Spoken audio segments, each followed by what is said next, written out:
Titán Narvaja. En el kilómetro cero de la libertad tenemos a una página aparte dentro del Partido Colorado. Diego Martínez, bienvenido y buenas tardes. Buenas tardes, viva la libertad. Exactamente. Salud y libertad saludaba el general José Artigas a Fructuoso Rivera en muchas de sus cartas. A su principal lugarteniente. El principal, sin ninguna duda. El más leal hasta después del último momento, hasta después de 1820. A partir de 1830, durante su primera presidencia, donde intenta en varias oportunidades el retorno, el regreso del general Artigas, lo que se frustra por diversos motivos. Pero sin ninguna duda, el principal lugarteniente, y de acuerdo a lo que tenemos acá, sí.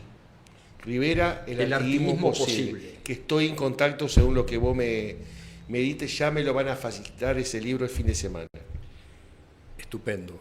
Esto seguramente es la publicación más importante del siglo XXI, en términos, digamos, historiográficos, relativos al proceso de independencia del país. Me hablaron maravilla de este libro, aparte de usted. Varias personas. Aquí hay 650 páginas y no hay 350 que no pudieron estar, según me contó su autor, el licenciado Óscar Padrón Fabre, en razón que se le iba a un volumen de pronto incluso inaccesible para buena parte de los lectores, ¿verdad? Libros de 1000 páginas.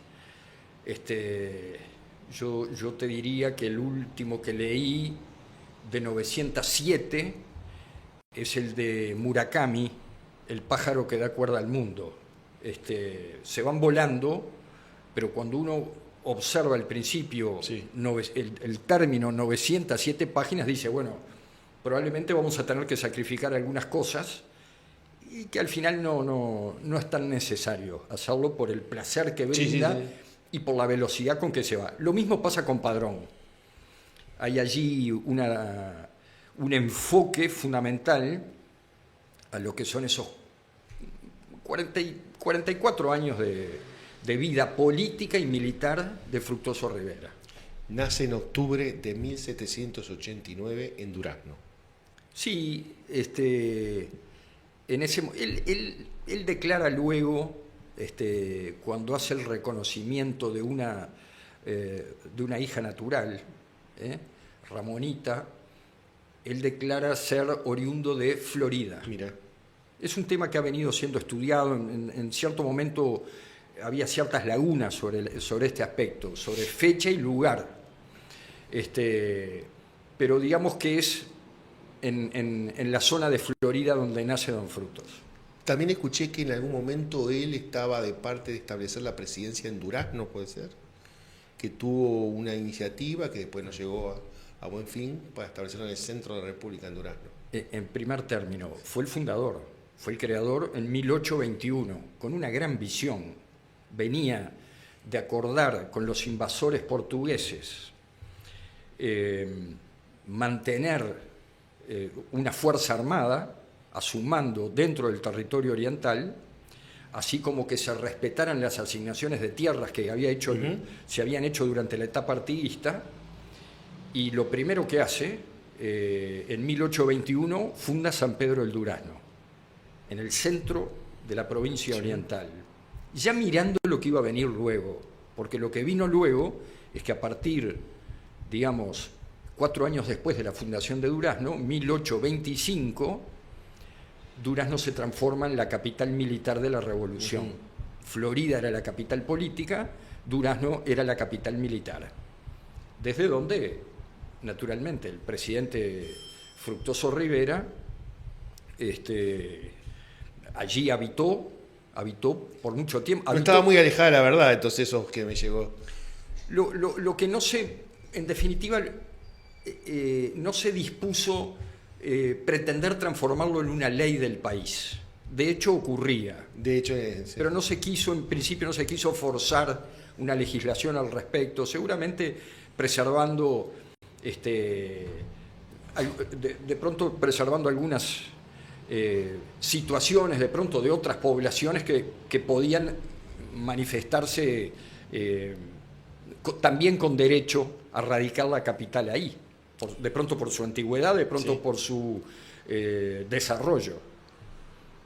Vamos a dar la bienvenida a nuestro compañero José Cruz Álvarez, que se encuentra ingresando a los estudios. A veces no es fácil llegar por el tema del estacionamiento y Exacto, demás. disculpas la demora, pero es muy difícil. Bienvenido, José. Muchas gracias. Gracias por venir. Un gusto, muchas gracias. Rápidamente, Rivera llega a la Revolución Artiguista en 1811.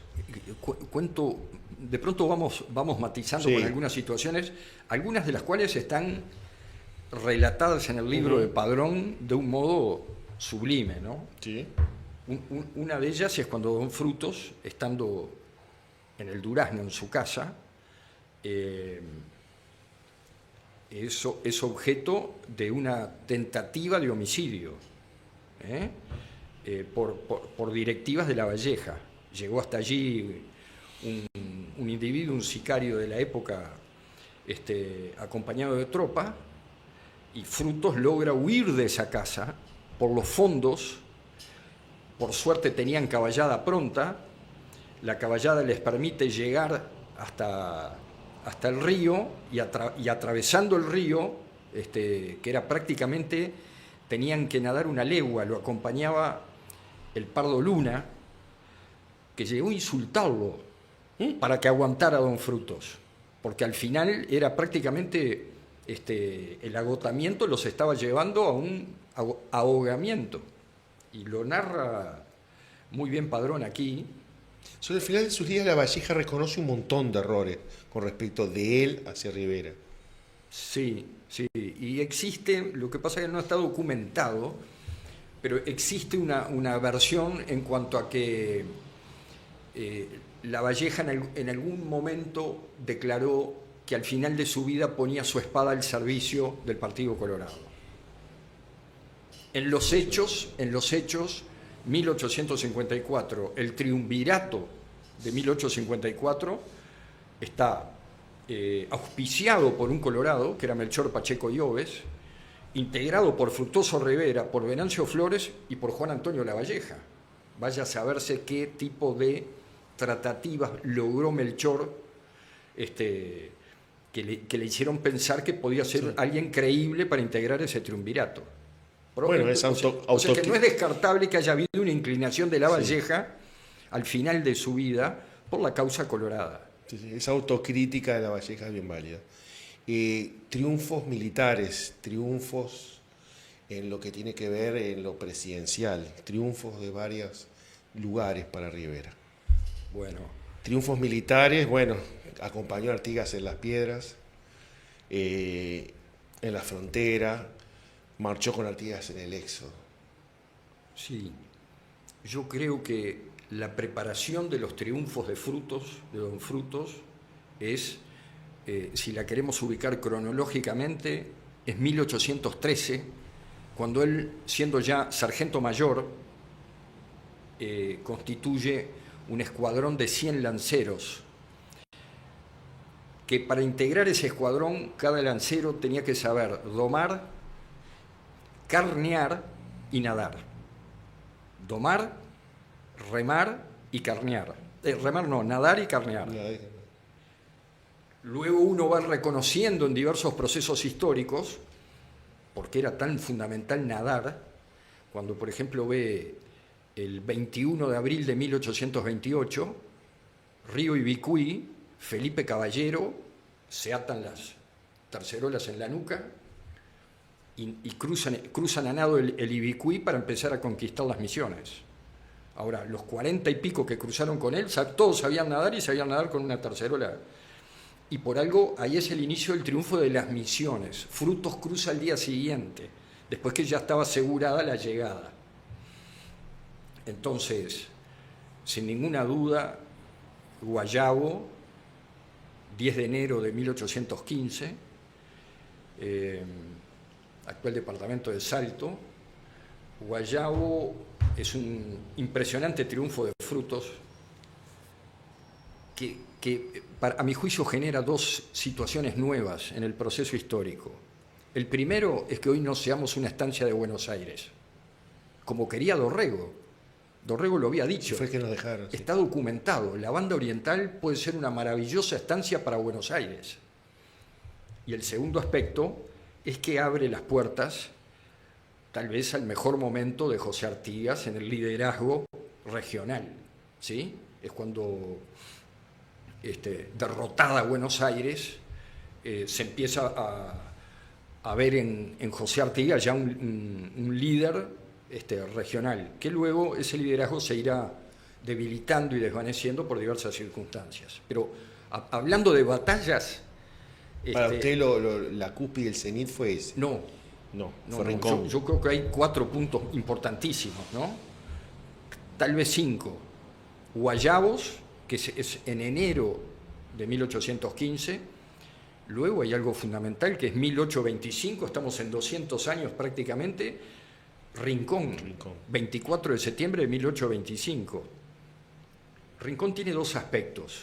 Uno logístico, que es que Rivera se apodera de más de 5.000 o 6.000 caballos en el Rincón de las Gallinas de Aedo. Con poquísimos hombres.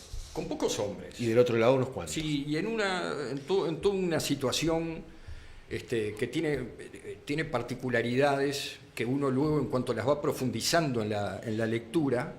Los portugueses eran un ejército muy expeditivo, de inclusive la guerra con Napoleón. Era un ejército espectacular, de los mejores del mundo en aquel momento. Sí. De un Portugal colonial en todo el mundo. Disculpe, ¿esas estrategias de Rivera son autodidactas o había algo para leer en su momento? Porque fue un gran estratega militar. Yo creo que era intuición pura de un hombre que cuando su padre le plantea: te vas a Europa a formarte como militar allá, se hace el enfermo. Se hace el enfermo y no se va, porque opta por su mundo natural, que era la campaña, que era el gauchaje, que eran los de abajo, ¿sí? Habiendo nacido en el hogar más rico de la banda oriental. Por eso es tan importante lo que dice en la catedral, en su tumba: murió sin dejar fortuna. Digo, este comentario para los que a veces de pronto entienden que en 2 o 3 frases o en un par de minutos se puede escupir sobre la entrega de una vida de 44 años a la causa de la República, ¿verdad? Sí, sí. Guayabos, Rincón. Lo de Rincón es impresionante, porque la narración que hace el general José Brito del Pino, venido de Buenos Aires a integrarse al proceso revolucionario, en su diario que se llama Diario de la Guerra con el Brasil, 1825-1828, y se transforma en el secretario de Rivera. Estaba todo el día con Don Frutos. Y ahí él va viendo, en los días previos a la llegada al Rincón de las Gallinas, todo lo que va ocurriendo, entre otras el frío y la lluvia. El frío espantoso, que dice Brito del Pino, en la noche, que tenían que avanzar en la noche, que de pronto no podían hacer fuego para que los portugueses no los detectaran. Había soldados que caían de sus caballos yertos, o sea, inanimados, inmóviles, ¿sí? Y que muchas veces eran rescatados por la retaguardia que tenía Don Frutos en su tropa. Hay muchos detalles en esa preparación y llegada al Rincón de las Gallinas. Y uno de ellos muy importante es cómo se planifica el evento. Frutos, además, después de haberle avisado a Lavalleja y Oribe, que jamás tuvo respuestas en sus cartas: voy sobre el Rincón de las Gallinas, nunca tenía respuesta. Él llama a un comando con sus oficiales principales 2 días antes, y la preparación del evento para copar el Rincón es que Andrés Latorre tenía que ir sobre Mercedes, donde había una tropa portuguesa muy importante, y tenía que atacarla. Eso fue el acuerdo que se hizo en la Junta de Comandantes con Don Frutos, 3 días antes. Latorre va sobre Mercedes y no la ataca. ¿Por qué? ¿Por qué tenía que atacar? Para mantener contenidas las tropas portuguesas en Mercedes y que no se fueran sobre el Rincón, o se fueran sobre la retaguardia de Rivera luego de que capturara las caballadas y en su retirada. La Torre no lo hace, don Frutos ingresa con 250 hombres al rincón, acuchillan primero a las guardias, luego toman las caballadas, pero cuando toman las caballadas, los bomberos que tenía don Frutos, los espías, vienen a galope tendido a avisarle que está viniendo tropa desde Mercedes, la que no fue atacada por la Torre, tío de Juan Antonio Lavalleja, a quien después Rivera durante meses le escribe a Juan Antonio diciéndole: ¿cómo va el expediente de la Torre por desobediencia al plan acordado? O sea, se formaliza un expediente de investigación sobre el incumplimiento de una orden. Quedó en la nada, ¿no? Tema de parentesco, finalmente lo solucionó el sobrino. Pero al estar saliendo, viene una tropa muy superior a la de don Frutos, y don Frutos decide atacarla de frente, y ahí genera una acción militar fantástica, porque ataca contundente y longitudinalmente, frontalmente, a ese ejército portugués que venía, y como que genera un efecto de arrollamiento de las primeras líneas que empiezan a caer y le impiden avanzar a las de atrás. Allí hay un triunfo fantástico, en que, finalizada la batalla, don Frutos resuelve que los heridos portugueses sean llevados al hospital de Mercedes. Y acuerda, o sea, los entrega a los portugueses, y acuerda con el principal jefe portugués una pausa, le plantea una pausa de un día para enterrar los muertos, y que en realidad don Frutos era siempre afecto a ese tipo de situaciones. Pero en realidad lo que necesitaba era sacar los 6.000 caballos y hacerlos cruzar el Río Negro, hacia abajo hacia el Durazno.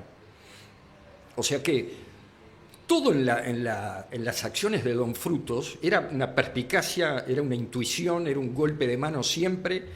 Salva las caballadas mientras se entierran los muertos. Esas caballadas van al Durazno y quedan a disposición de la batalla de Sarandí, que será 18 días después, en la que don Frutos elige el lugar y acampa allí cerca, espera allí y le manda avisar a Lavalleja que se venga. Sin esa acción previa no hubiera habido batalla de Sarandí. Hubiera habido batalla de Sarandí, la hubiéramos perdido. perdido. ¿Por qué? Porque Lavalleja llega en la madrugada con caballada absolutamente agotada. Y entonces allí se le dice: aquí hay caballadas nuevas. Mientras hacen el cambio de caballadas, llega la hora de la batalla. Prácticamente Lavalleja llegó en los descuentos. Segunda batalla, Rincón. En Sarandí, Rivera fue muy importante, sin duda, pero allí, en alguna medida, comparte el éxito con Juan Antonio. Pero después tenemos de nuevo, nos volvemos a salvar en 1839 de ser la estancia de Buenos Aires, en la batalla de Cagancha. Una batalla que don Frutos la prepara durante 6 meses, y que en los finales del diciembre de 1839 derrotan las tropas orientales ya de un estado independiente, ¿no? Ya no éramos provincia, éramos el Estado Oriental del Uruguay, según la primera Constitución, Estado Oriental, no República. Y allí en la zona de San José, en Cagancha, don Frutos, después de que durante 6 meses al invasor Echagüe, gran sanguinario, lo hace recorrer zonas de basalto permanentemente, le estropea los vasos de las caballadas y lo derrota furibundo en la batalla de Cagancha. Eso es la tercera que me gusta mencionar. Y luego está la acción previo a eso fue en 1839, pero en 1828 está la conquista de las Misiones. ¿Sí? Creo que ahí se garantizó el Estado uruguayo. Ahí se viabilizó. Naturalmente. Por lo menos el territorio. Teníamos que dar algo a cambio. Sí. Hay autores brasileños que sostienen, porque allí se plantea un acuerdo entre los estados que estaban negociando generar la independencia del nuevo Estado Oriental. Y lo que se planteaba es que don Frutos, que estaba en las Misiones, debía entregarlas, retornar al territorio oriental y pasar el Arapey, o sea, pasar el Cuareim, ¿sí? Entregar todo lo del norte del Cuareim, pero también pasar el Arapey, o sea, entregar el departamento de Artigas completo. Eso era lo que se estaba acordando entre las partes que generaron el tratado, o la Convención Preliminar de Paz. Y don Frutos Rivera cruza el Cuareim y se estaciona ahí, no sigue para abajo. Por lo tanto, hay autores brasileños que sostienen que en realidad el departamento de Artigas se tendría que llamar Rivera, Fructuoso Rivera, porque ese departamento lo gana el Estado Oriental, el nuevo Estado Oriental, gracias a la acción de don Frutos Rivera, que resuelve estacionar ahí. Ahí luego viene toda la fundación de la Bella Unión. Rivera viene con más de 6.000 guaraní misioneros, indígenas guaraní misioneros, que además llegan con sus pertrechos, con sus campanas, eran muy cristianos. Vienen con mucha cosa que traen al territorio oriental y que, bueno, luego, de alguna manera va a estar incidiendo en lo que Padrón Fabre, en otro libro, que se llama El ocaso de un pueblo indio, sostiene que es la matriz poblacional del país. Los guaraníes. Los guaraní misioneros. Hay allí un primer trabajo de Padrón, que es de los años 90 y yo creo que anda por ahí, mediados de los años 90. Es una publicación de 4 páginas, un folleto que se llama No solo venimos de los barcos, y que es una refutación al doctor Julio María Sanguinetti. O sea, observemos a quién, ¿no? Sí.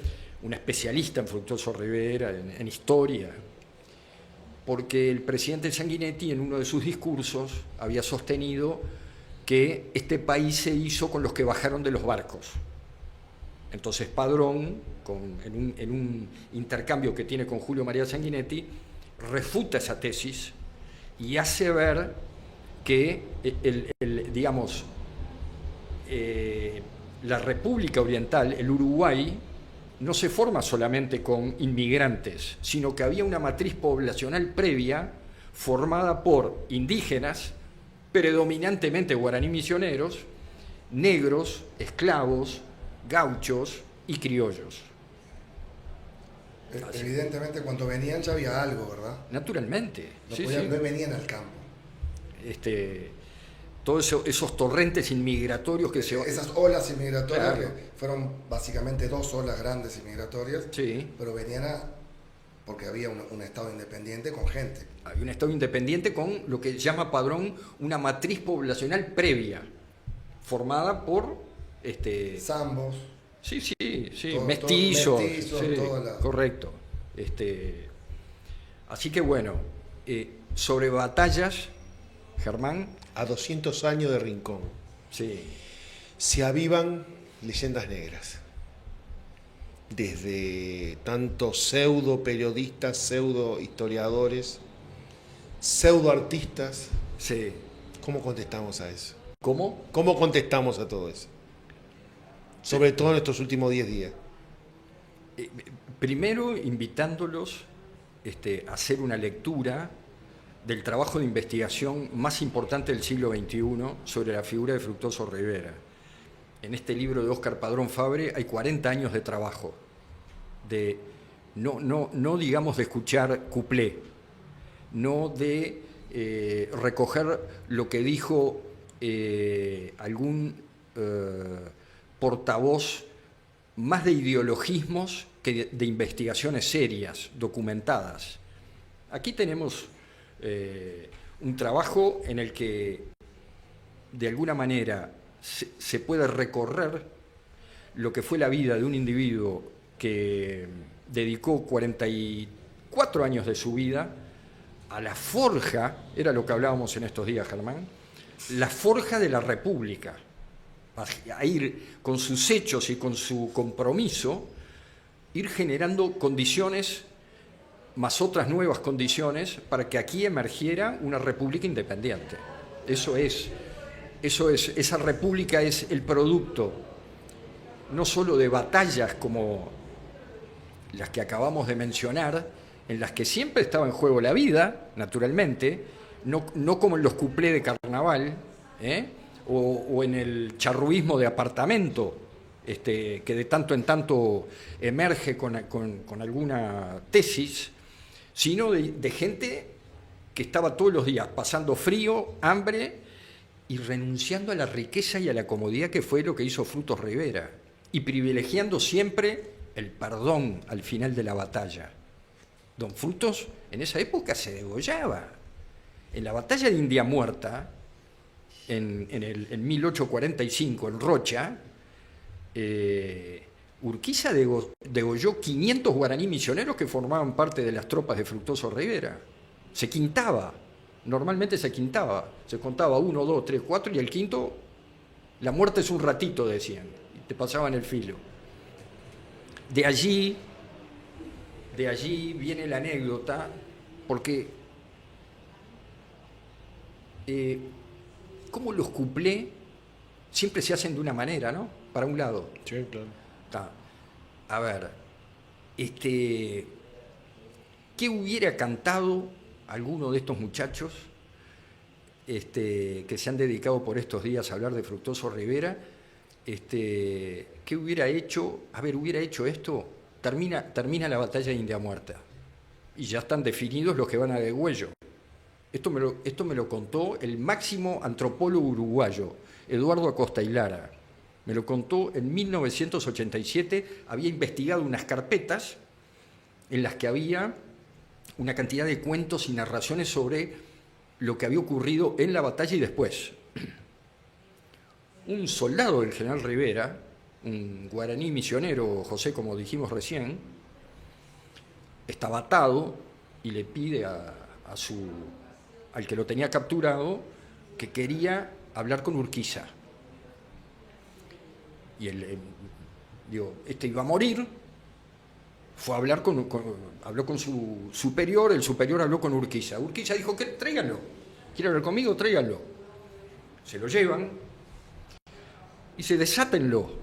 Lo desatan y este soldado de la patria, porque estamos hablando de que Urquiza estaba en terreno oriental, ¿no? Sí. Entrerriano estaba en terreno oriental, invasor, defensor de la independencia de la patria, que no sabemos cómo se llama, se levanta el chiripá, gira y mostrándole el trasero a Urquiza y ante, todo el mundo que quedó atónito en torno al general Urquiza, lo mira y le dice, esto es para que sepa que un soldado del general Rivera no se caga cuando sabe que va a morir. Muy bien, Diego.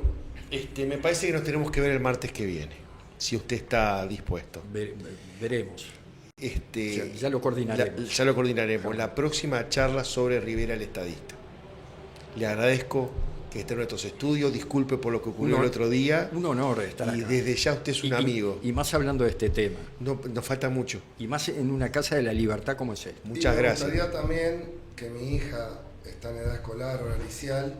¿Por qué es el origen de que no se le da la importancia en los libros de historia que se enseñan de Rivera y hacen la historia tan complicada y una figura como Rivera no se le da la jerarquía que tiene? Ha sido un excelente programa y por lo que veo el que viene va a ser mejor todavía. Muchas gracias, Mucho gusto. Diego. Un Muchas placer. gracias. Nos vemos lo antes posible. Muy bien, muy bien. Gracias. Gracias. Así terminamos la primera parte de nuestro programa. Muchas gracias, no se vayan.